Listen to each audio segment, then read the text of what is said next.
everyone has their own challenges. Everyone goes through their own different pain.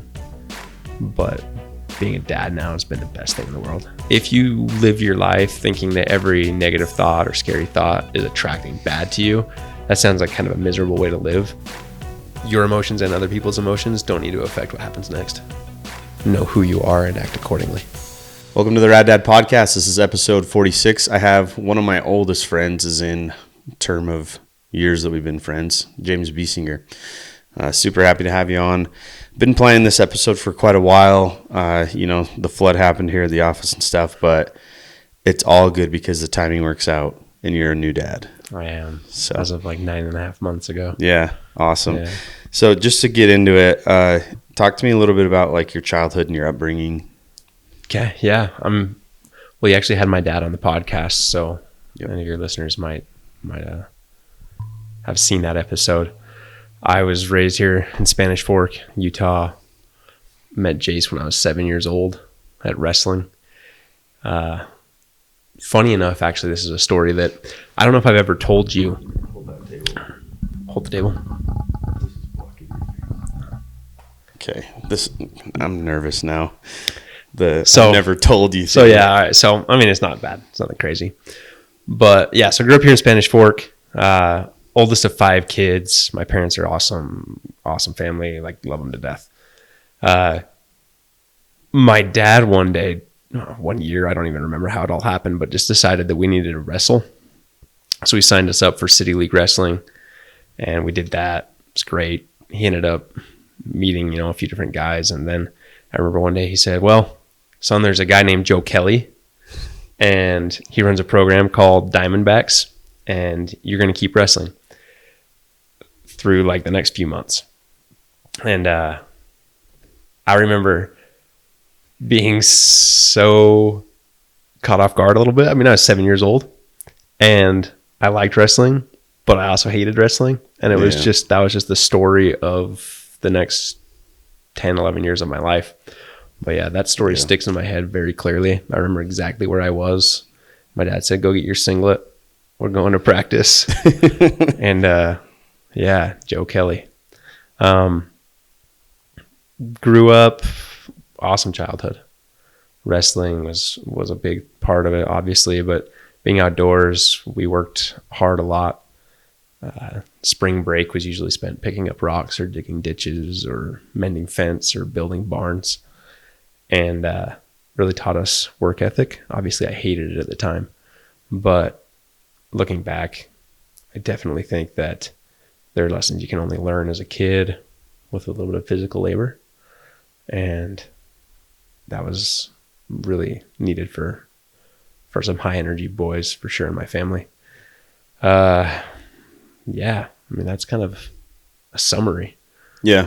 So you're one of the more privileged people I know in the sense that you grew up with a dad that's a man's man, hard work, provider, just knows how to do everything, a protector, right? James Biesinger at 8 years old, what were the thoughts when you saw your dad? You're spot on. Dad's definitely my hero. And I remember one of the first times thinking how cool my dad was. So growing up, I don't necessarily have tons of memories of different things. I do, but not things that stand out. The ones that stand out are meaningful, or they're different moments. I can envision every single aspect of it, where I was standing, what the room felt like, who was around me in some cases. And one of the earliest memories I have about my dad in particular and realizing how cool my dad was, we were at a scouting event of some kind, and my dad was given an award of something that at the time I didn't have full recollection of what had happened. But he was at Klondike Derby, which is like a winter camp out for people that don't know, in Boy Scouts. And the story goes something along the lines of he was walking up the trail and he saw somebody fall through some ice, or he heard them fall through the ice, and he looked over. Anyways, a younger scout had fallen through the ice, and my dad pulled him out of the ice. Well, my dad was credited with saving his life and blah, blah, blah. I'm pretty sure there's a news article. He was given this award. Well, I remember him receiving that award and thinking how cool it was that my dad had received that award, and thinking back on those experiences now, what made that special was probably that everyone else realized how cool my dad was. But looking back, I can see how important myself and my siblings were to him. And I think that instills a lot of confidence and a lot of trust as well with your parents. Yeah. With your dad. Yeah. I love that story. I've never heard that story. I didn't know that about your dad, but that's like who I see your dad as, and you as well as a friend, is like somebody that's ready to jump into action, jump into the face of danger. And a lot of people say they will do that, but I feel like I know your dad would do that. Oh, he's done it. Right? Like that's just the one story, right? Like, I mean, there's tons of times that he's done something like that, whether it's pulling over on the side of the freeway and helping somebody change their tire, and then someone's like trying to track him down on Facebook to figure out who the soldier is that helped him change their tire. It always seems like he's just there, right moment, right time. Yeah. And that's something I admire for sure. Yeah. I'm sure you've had these thoughts, a lot in the last few years of who you want to be as a dad. And I feel like I want to be that comfort for my family. Like when you're around dad, like you're completely safe emotionally, spiritually, physically. Right. And part of that is like physical health. You learn that from a young age. Your dad's a freaking unit, like from running and lifting. Like it was taught to you from a young age, right? Oh yeah. How is that carried on into fatherhood now? That's something that actually, so being a little older than I had planned, being a first time dad, has really settled into me, where I always wanted to be in top shape, able to defend and provide, right? Not saying that I'm some kind of 250 pounds, 6'2", absolutely terrifying unit, but at the same time, being able to put my family on my back and carry them for a mile or do something like that is really important to me. And having that example definitely instilled that in me. But now having a daughter and realizing that I still want more kids and I want to be able to do that for a long time. Longevity is a huge goal for me now, where I just want to be healthy. Yeah. And I want to do things now that set me up for success in that in the future.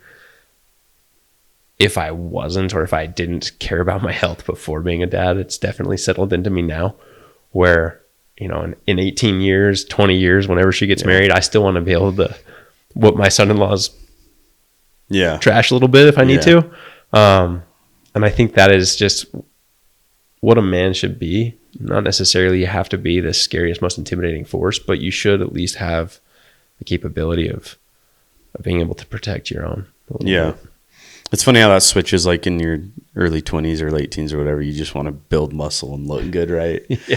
And now it's all about longevity. And I don't know if you felt it yet, but the last few years for me, I feel good, but the difference is when I get injured, my recovery is longer. Yes. So, man, longevity. Yeah, even right now, like I jammed my finger, and it's been 2 weeks, and I still feel it. Yeah. But I would do that all the time in high school. Yeah. Jam a finger, and it was nothing. Yeah. Yeah. When was the first time you thought about being a dad? I think I always thought I would be a dad. I always wanted to be a dad. It was never a question. And it was always a goal, but not really a goal that I had posted or anything like that. Just something that I knew was my future. And I'm glad I'm there now. But there were some years where it was always, I knew it would happen, but it definitely opened my eyes to the reality of some people where it just doesn't necessarily come around. Yeah. Your wife, Belle, how has she changed you? So we've been married for just over 7 years now. And we actually had a conversation about this just the other day. How we had almost 7 years where it was just the two of us, married, no kids. We traveled, we had fun, we were a little bit like carefree on some spending and just did kind of what we wanted to do and just had a good fun time for those almost 7 years.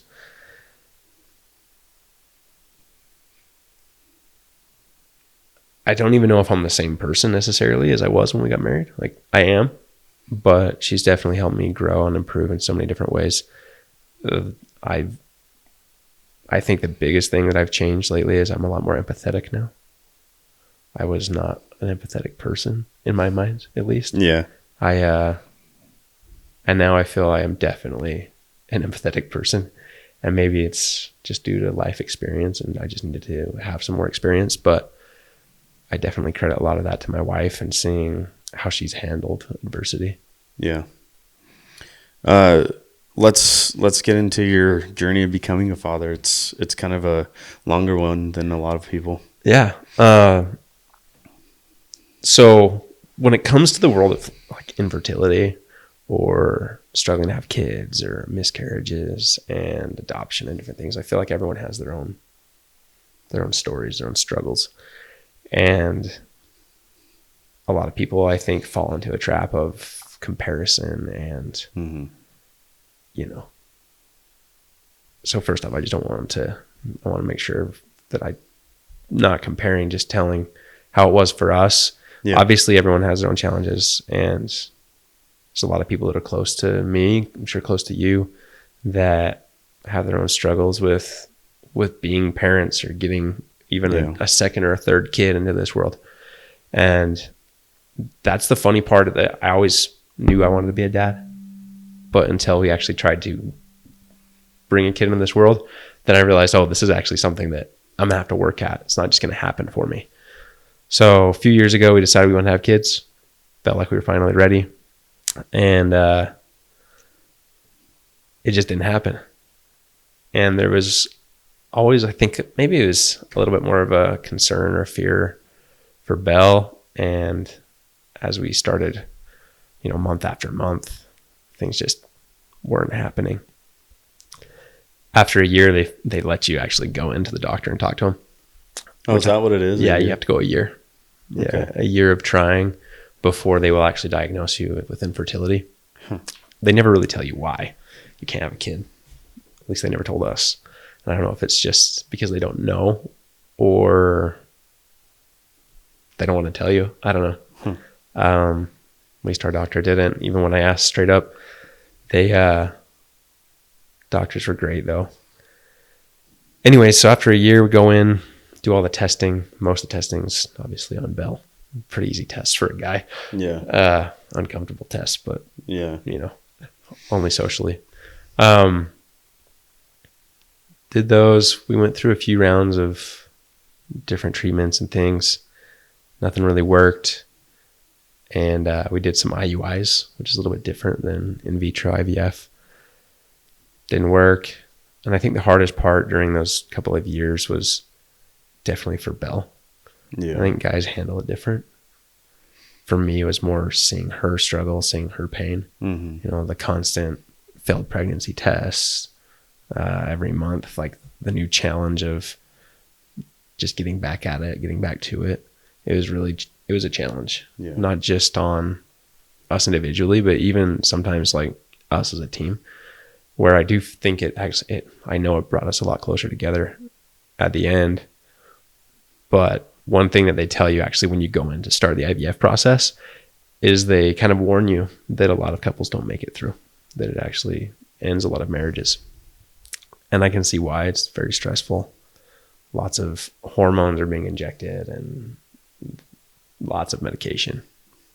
But anyways, we were able to do IVF. It was successful. It's definitely a painful process, and we finally got our baby here. That whole process, I think, is what really turned me into realize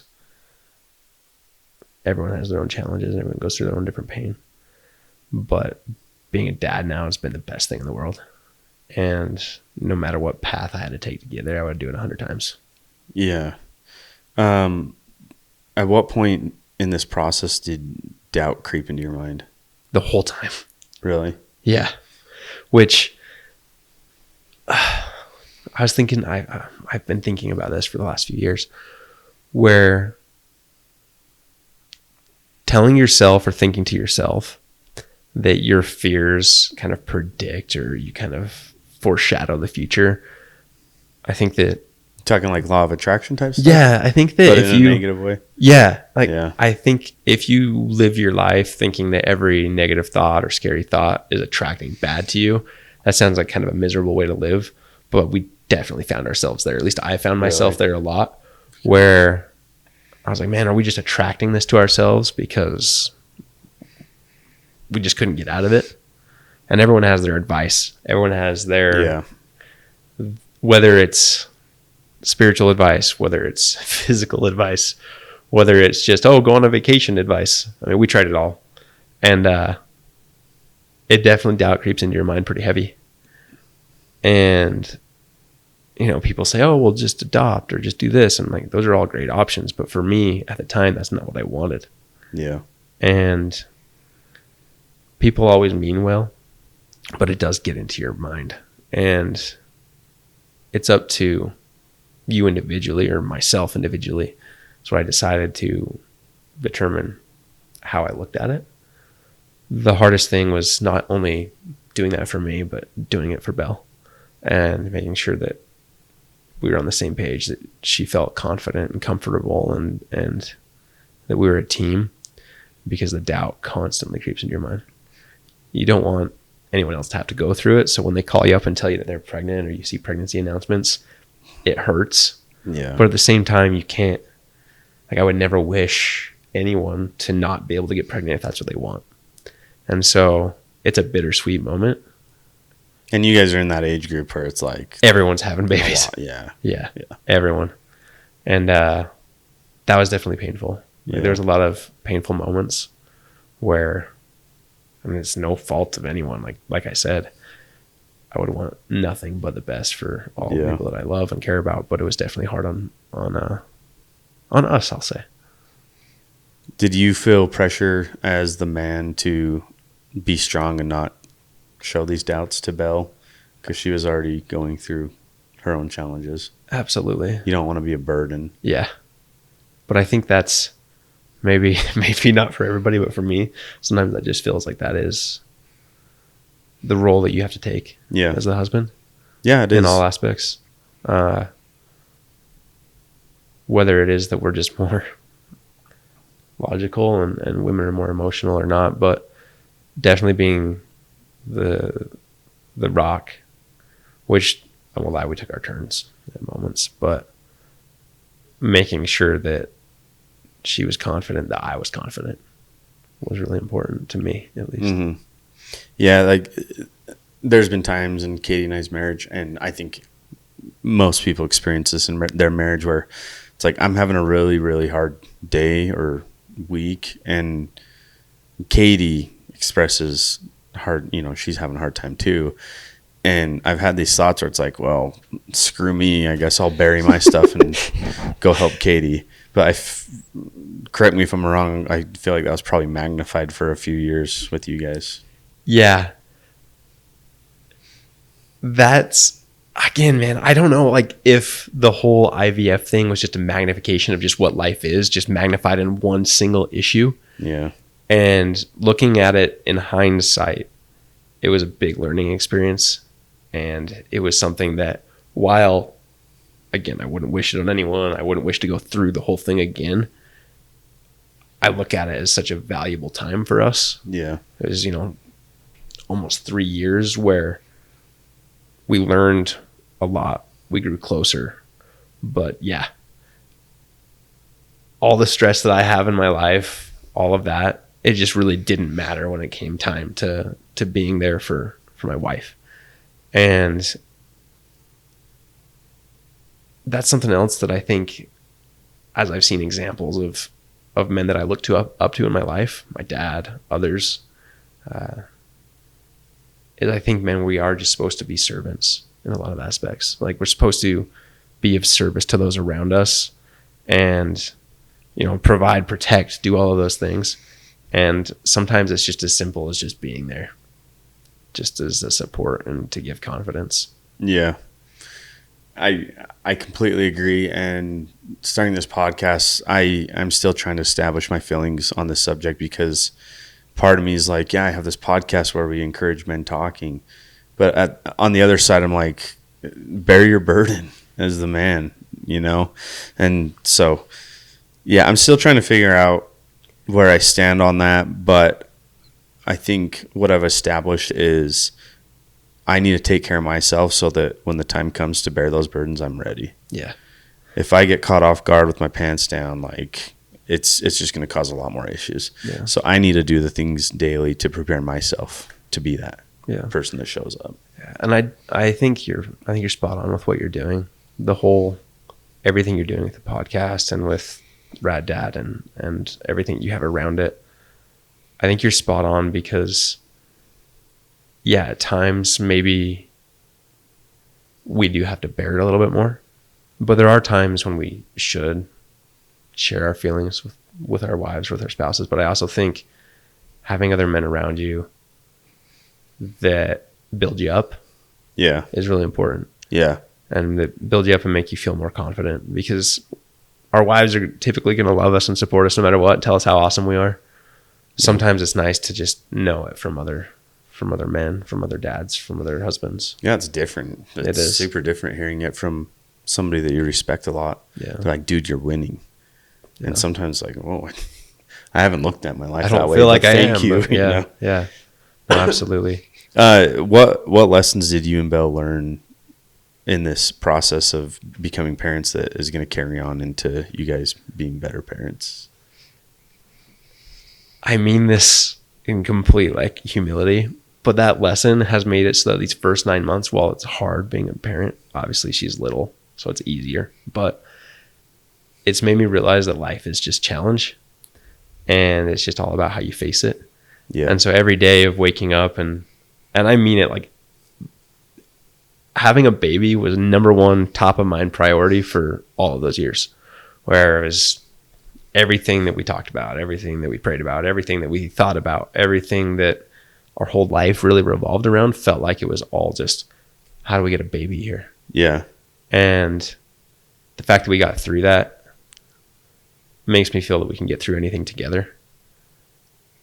And that's really like the biggest blessing of that whole challenge, is I know that no matter what comes, Belle and I can get through it. Yeah, I love that. I saw a quote earlier today that said, when God creates strong men, first he shreds them apart. Yeah. Thought of you. You know what? One of my favorite statues or pictures I actually want to get one day when I have a little I know bit of exactly money, what it is, I think. is it the self-made man statue? Yeah, chiseling. Yep. Yeah. Yeah, that's one of my favorite things. For those that haven't seen it, you should look up the self-made man. I think that is one of the images or tokens that I like to reflect on when I'm trying to make decisions or motivate myself to stay disciplined. Is definitely chiseling myself out of rock. Yeah. If you could spend 1 minute with James Biesinger at the beginning of this process, 2-3 years ago. Yeah. I mean, now that she's almost a year old, yeah, we're coming up on like 4 years ago. 4? Yeah. What do you say? That's a good question. Probably it's worth it just to keep going. At that moment, like, I didn't believe that it was going to be a challenge, honestly. Okay. I actually remember talking to you 4th of July week, that like when we were very first trying to have a kid, and feeling still pretty confident that everything was going to work. But yeah, just keep going, because there's nothing cooler than your baby girl now. She's the coolest thing I have. Like, I love my wife, love her to death, love her number one, but there's nothing cooler than that baby. Yeah, it's different for sure. I'm sure you're familiar with this concept of start your day off with something hard, then the rest of the day seems easy. That's like, you guys have gone through this. Start your parenthood off with something really hard. I'm not going to say your parenthood experience is going to be easy. I'm sure it won't be, but yeah, just having that to fall back on, like, wow, we've been through this, like, we'll be okay. Yeah, that's pretty cool. Yeah, like, it was the whole process too, right? It wasn't just like the heartache, but it was, I gave her every shot during the IVF process, which it's a lot of shots. And that really brought us together, like really heavily. Do you want to go into, like, I'm guessing there's going to be people that watch us that are going to be in your situation 2 years ago, you know? Like, Yeah. I mean, go into a little bit of that and maybe some advice on what you'd give people that are starting this. yeah. So after about a year of, not being allowed a baby, then they're willing to actually do all of the tests and try and figure out what's going on. And some people are able to figure it out then. We ended up doing the full IVF process, which kind of to start, they basically put Belle on a whole bunch of hormones. And then they extract a large number of eggs, typically, was ideally. We were lucky that way, actually. We got a really high egg count to start with. But that's a whole process in itself. And to prepare for that, we were injecting subcutaneous into her belly for several weeks, and then did the retrieval process, which is actually like a full-on surgery. They put her out. Oh, you like go under? Under anesthesia, the whole thing. And from there, you have more drugs, more medication. I think if anyone is having to go through this in the future or is going through it now, we decided early on that we were going to not necessarily like not tell people, but just keep it somewhat private and just really only tell people that we spend a lot of time with or cared for. And I think that sharing it was definitely valuable, like telling people what's going on and having that support system. Yeah. If you don't have a support system that you feel like you can share that with, like, I think you should try and build one or find it. People are out there that have gone through it, and that was valuable because it is a challenge, but it's also a lot more fun when it works, but also when something doesn't work. Like we had to push some things back with some tests that came back bad and things, and it was devastating at first. But just knowing that there is a support system is very helpful, and that's something I would definitely recommend to people, not necessarily keeping it to themselves too much. Like, I know it's kind of like I don't know if you call it dogma, but people typically kept this very private and wouldn't talk about it. People didn't want to talk about infertility. It's kind of, you're saying like in the past? In the past. Yeah. Okay. Hopefully we move past that a little bit. Yeah. But to anyone that feels like they should keep it private, the moment you start talking, you're going to find so many people that are in the same boat or were in the same boat. Awesome. I love it. Take me through the moment you guys found out it worked. That was really cool. So funny enough, when you do the IVF process, technically, if you have embryos of both genders, you can choose which gender they implant.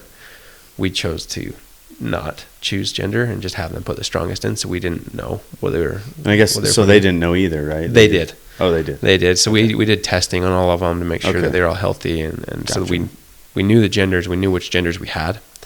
We just didn't know which one was the strongest because we told them not to tell us. So it was really cool of them. The clinic put together like a little envelope with like a bunch of little sticky notes that we flipped through like a book to tell us that she was a girl. But they gave us the envelope, and from the time that they do implantation until the time that you know that it works is about a week. Week. It's a long week because the first few days of that are what they call princess days, and she's not allowed to do anything really. Like, she just kind of lays around the house, doesn't lift anything, and so you're not really doing a whole lot, and there's only one thing on your mind, and then it's that you hope it works. And so after like a week, you finally find out. Well, originally we thought, we will wait till we know if it works to open the envelope. We ended up not waiting. And the thought process was like, well, if we're going to be sad, we're going to be sad anyways, so we might as well at least, know. And so we opened up the envelope, found out it was a girl. That was really fun, really cool. But then So you found out it was a girl, and then you had to wait a few days to find out. Yeah, like 3 or 4 days to find out if it worked or not. Yeah. I'm pretty sure that we even went on like a family reunion in that week too, where, the doctors put the embryo, they implanted the embryo, and then we went on like a family trip to Bear Lake before we knew if it was going to work or not. Oh my heck. Which, I mean, life just happens and you just have to roll with it, right? Yeah. But anyways, you go in for a blood test. And at this point, Belle remembers this all way better than me, honestly. She has it all very ingrained into her head.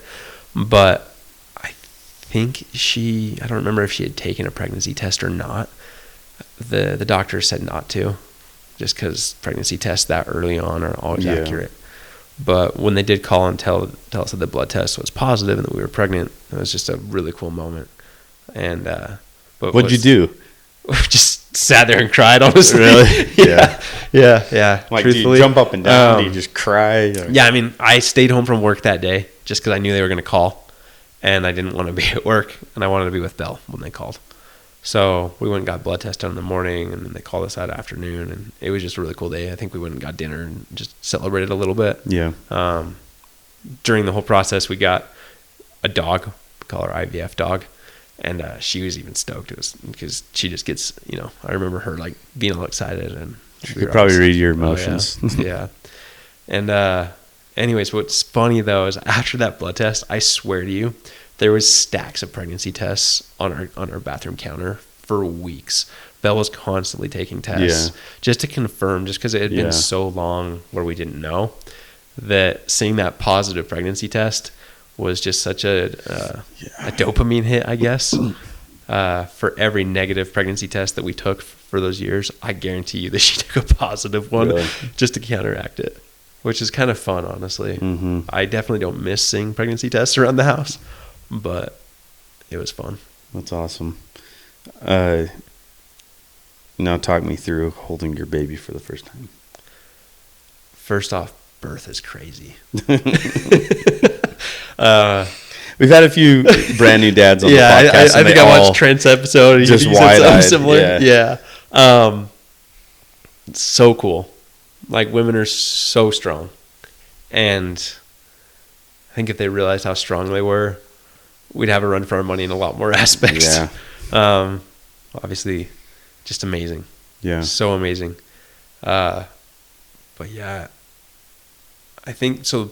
Obviously, my wife, baby was born, baby went straight to mom, and just watching the two of them be together. Mm-hmm. Just isn't that not the weirdest thing? It's so surreal. Yeah. I don't even know. Like, time stops. Yeah. I don't really even know how to describe it. Yeah. Words wouldn't do it justice. And then, holding, when I finally got my turn to hold the baby, very surreal moment as well. Very Was she special. awake? Kind of, newborn, like awake and out. But those couple of days in the hospital were really cool. Just sitting there with this new little friend, this new little baby girl that now, and now she's interactive and has more personality, but in that moment she's just life. That's all she is just life. Yeah. I've always considered you a pretty driven individual. What changed when you had a child? I thought you might ask me this question, and I tried to think what my answer would be. I would consider myself pretty driven. I really want to be successful, and that hasn't changed. It's definitely been reinforced. The longevity aspect of wanting to be physically healthy for as long as possible was enforced. Yeah. But I think something that changed was more of a desire to just be home and just spend time with my family more so than anything, honestly. Even leaving the house, when I leave the house by myself, sometimes I just feel like almost a sense of anxiety about it. Yeah. Which, whether that's healthy or not, but I feel a huge desire to be there and to be a part of her life and to be there with her. It's funny you mention that, because something I've observed just from my journey becoming a father and talking with people in our age group is millennials get a bad rap for being lazy and being this and that. But what I've observed is, as men, we want to be present with our families. We don't desire, maybe you get on social media and get mixed messages of, you got to grind, you got to work till 10 p.m., you got to outwork everyone. But there's people that I feel like are very balanced, that want to be home, want to be present with their family. For me, I feel like it's a massive part of the legacy I'm going to leave is that time spent with my kids, right? So I love that you mentioned that. I think it's super important that our age group, the younger dads, have that as a priority in their life. So yeah, I agree with you 100%. Yeah. And it's not necessarily even shade, if you will, on the older generation, on our dads, or even Absolutely dads not. a little bit older. No. I think as technology and as the world evolves, it's more possible to be home more often. Yeah. And to be around more often. You look back 50 or 100 years and all the time needed to be spent farming and tilling and raising animals and just providing food, where now, something like 2% of the population is farmers. Yeah. Everyone used to be. And as the world continues to evolve, I think there will be more and more opportunity for more time with family. I'm sure that we'll lose things with that as a society, which hopefully we as dads can instill that sense of physical exertion. I guess I'll say. Yeah. But yeah, it's cool to see that change a little bit. Obviously, I wouldn't trade my childhood for anything. My dad was there a lot, and I felt like I was a priority. And I think, like I mentioned earlier, just knowing what other people thought about my dad, and then knowing that I was a priority in his life, instilled that confidence in me and made me feel comfortable in my own skin in a lot of ways. Yeah. Which I think there's a lot of that. I think that's one thing that's really important that I want to instill in my kids, is an understanding of where they came from and who they are, and who their grandparents were, and who their great grandparents were, and who their parents are. Because that, at least for me, that instilled a sense of comfort in my own skin. Yeah. My hope is that that's the switch that flips this world. That I have this hope that, I've said this on the podcast a lot, that good men need to raise good children. And maybe that's the switch that flips that. One thing I will say is that, I'm blessed. I've built my life in a way that I do have flexibility in my schedule, and I can spend a lot of time with my kids. But if I'm not intentional about that time, might as well not even be there, right? It's very easy to not be intentional, but I'm trying to do better at, like, if I have an hour with Lincoln, it's like, all right, what can I teach him? Yeah. Let's go outside and work. Let's go to wrestling practice. Let's go swim, learn how to fish. As long as I'm intentional with my time, I feel like it's absolutely worth it. Yeah. So. I think you're spot on. Yeah. Because not everyone's going to be able to work at home or anything like that, but as long as we're intentional. Right. Yeah. Yeah. What does James Biesinger know about this world that most people might not know? I don't know if I am that confident that no one else knows something that I know, but one of the ways that I look at the world is that all people are people. And I repeat that phrase to myself a lot, whether someone does something good or bad, people are people. And we're all very similar. That also said, whether it's you building yourself in your own life or it's you building your children, we're all a reflection of ourselves, the lives that we've lived, generations looking back. If you really want to see the good things and the bad things about yourself, what's broken or what's functioning, take a hard look in the mirror. And looking at parenthood, one of the things that I think personally, maybe this is what I think that maybe the rest of the world doesn't know. And I don't know what you think about this actually, but I see a lot of people, maybe our age, kind of our generation and the younger generation, try to blame a lot of their troubles on their parents or the way that they were raised and say, oh, well, you gave me this generational trauma, or because you said this to me, I feel this way. Parents aren't perfect. We're not going to be perfect.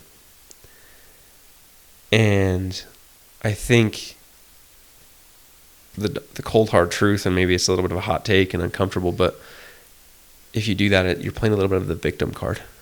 And I think there's a battle of nature versus nurture, where the nurturing comes from our parents, and it's us reflecting ourselves to them and taking what we know and the nurturing and the life and the value that we want to give and we want to instill.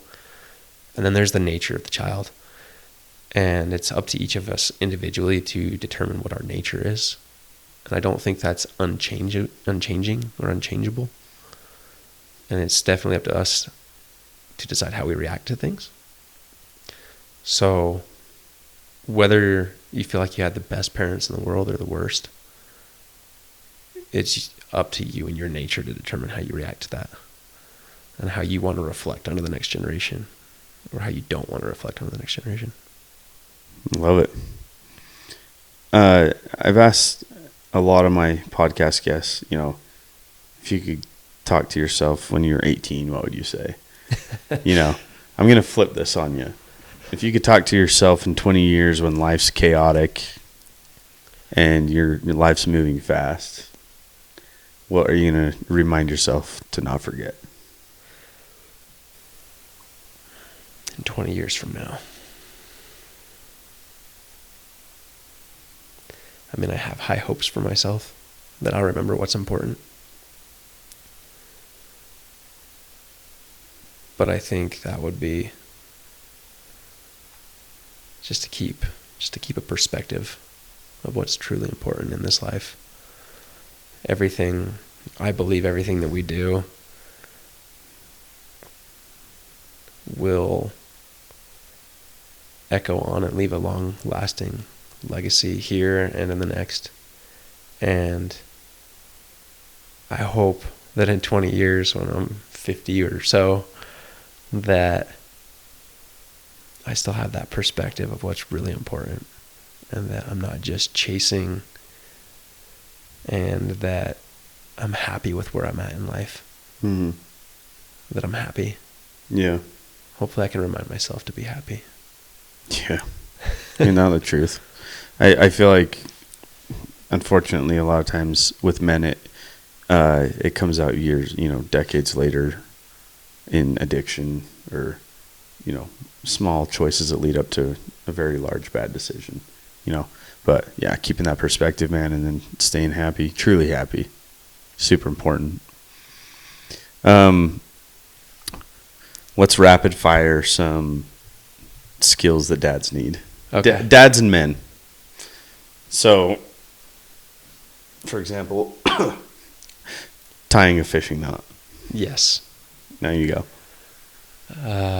Driving. Picking out a good pocket knife. Ooh, okay. You got to have a level of cooking. Yes, agreed. Yeah. Outdoor cooking too. Campfire cooking. And creative cooking. Finding something in the fridge and making a good meal. Yeah. Okay. Gutting a fish. I would say outdoor navigation. Knowing north, south, east, west. Okay. That's a good one. Because there are men out there who don't know. There are men out there that don't know, and I know a lot of women that don't. Yeah. So, Yeah. Okay. General self-defense. Yes. Yeah, absolutely. Man, you're good at this. You play this game a lot. Yeah. No, I've never done this. I just thought of this. I would say value of a dollar. General knowledge of weapons. Yes. Like, okay. I think I tell all my friends this: if you're a father, husband / homeowner, you need to know how to use a weapon, and in my opinion, you need to own a weapon, but also just the knowledge of being able to pick up a firearm and know how to use it, know how to load it, unload it, safety. I think that goes back to kind of what we were talking about earlier. Is not everyone's going to be 6'2", 250 pounds, and just so intimidating force. Yeah. And if you have a family and you're a dad, yeah, it is your responsibility to defend them. And we live in a world where, unfortunately, you kind of have to be ready to do that. So yeah, I would agree. Yeah. The ability to defend your family is a really valuable one. What else you got? How to take a deep breath and realize that your emotions and other people's emotions don't need to affect what happens next. Oh, you're getting deep on me. Change a diaper. That one is hard to learn. And you know what? There's different stages of it too, which obviously everyone that has had kids knows. But man, a newborn diaper versus like a baby that's eating solid food diapers, Yeah. pretty different. Yeah. The size of the human does not determine the smell of the turd. No, it doesn't. It does not. Yeah, the type of food they're eating does. But okay, next. How to give a bath to a baby. That's a challenge. Yeah, that's a good one. How to be thoughtful. Show your wife that you care. That's really, sometimes we put it on the back burner. We Yeah. forget it, you know. Yeah. I had a goal before I got married that I was going to like surprise or do something cool for my wife every week. Every week? Bro, that was way too ambitious of a goal. And the problem is I think I mentioned that to Belle early on, and sometimes I think she tries to hold me to it. But I think being thoughtful at least as much as you can is important. Mm-hmm. One skill or one valuable thing is just to always have something to look forward to. Yeah. Have you seen the diagrams of the ultimate NFL football player where it has like Aaron Rodgers' arm, Tom Brady's mind, you know, it breaks down all the body parts. I'm trying to go through this process this year, building out like the perfect Jace, you know, and so that's why I asked you like all these skills, because there's general skills that I want to make sure I have, but also like stuff that I can fine tune. Mm-hmm. So yeah, I was just curious what you'd think would make like a man. When you hear like that, dude, that's a man. If you can build steps, you're a man. Steps are hard, man. Yeah. General woodworking skills. Yeah, you know, like build steps or do different things like that. But I don't know, not necessarily you have to be able to do those things, but I think just a general confidence that you can handle things. Yeah. Talk to me about the importance of friends in your life, what role they've played. Friends are huge for me. And you've probably said this on the podcast 100 times, but something that you instilled in me is, you know, who's not just in your circle but in your corner. When I look at my childhood as well, I think not only just being an awesome dad and being an awesome mom, like my parents also did a really good job at surrounding themselves and surrounding us with people that I still look up to this day. Mm-hmm. Like my dad did a really good job of surrounding me with other men that were around him that I look up to. Yeah. And that were good influences on me. And that's what I want my friends to be for my kids. I don't want them just to be my friends, but I want them to be a solid influence on my kids where it's like they can look at them and see different versions of who they might want to be. And not only should friends be a motivation for you, but I think they should be a motivation for at least a source of, it's like the saying, right? It takes a village. So cliche and so oversaid, but at the same time, it's really true where sometimes as adults, we're still going to need someone around, someone to take our mind off things, someone to relax with, someone to shoot the bull with, and just be human. And if you can choose people that also would be a good example for your kids, is even better. Yeah, I remember, like, I've always looked up to my dad, but when I got to the age where I started hanging out at other kids' houses and stuff, and I met some other really cool men through wrestling and through my upbringing in the church and that, and it was like, oh man, there's a trait I really want to have when I grow up. There's a trait I want to have as a father. You know, there's a skill I want to develop.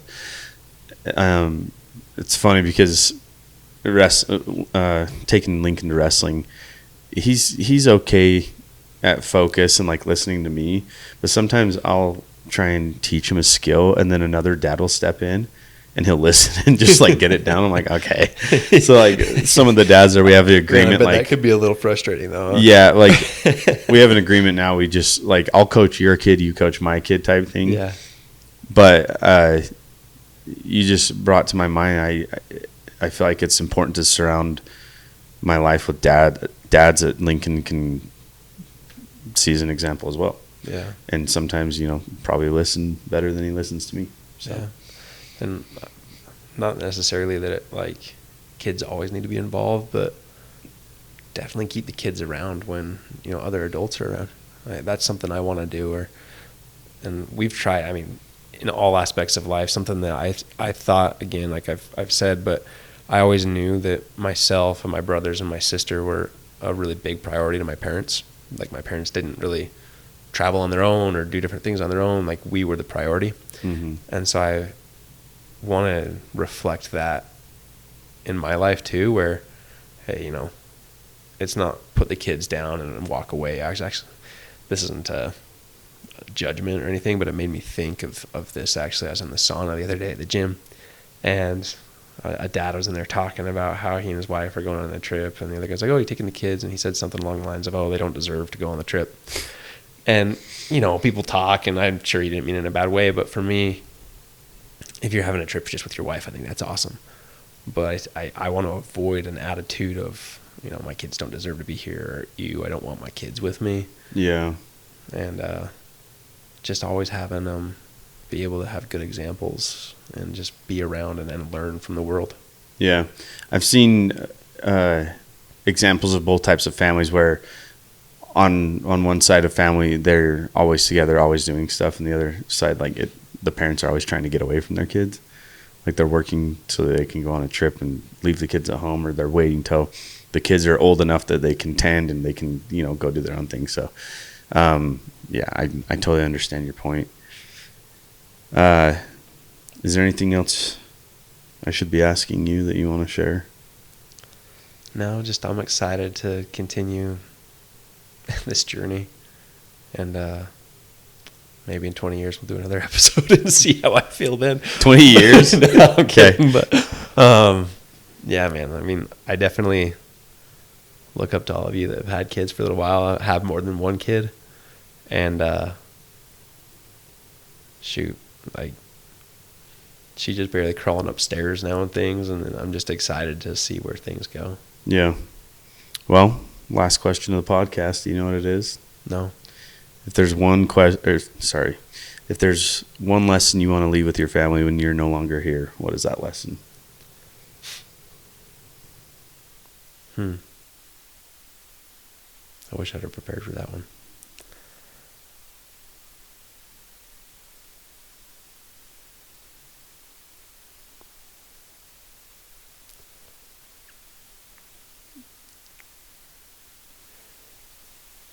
A few months ago, we gave Ivy a blessing, and one of the phrases that came to my mind that stuck with me is to know who you are and act accordingly. And I think that's really important in all aspects, not just who you are physically, but who you are spiritually, who you come from, who you want to be, but just deeply who you are. And for me, there's a deep sense of a love for God in that, a love for our Savior, but to know who you are and act accordingly in all aspects of life. I love it. Well, I think that's a great place to end. I appreciate you sharing your story, your wisdom, your thoughts, and glad to have you here. Thanks for having me, Jace.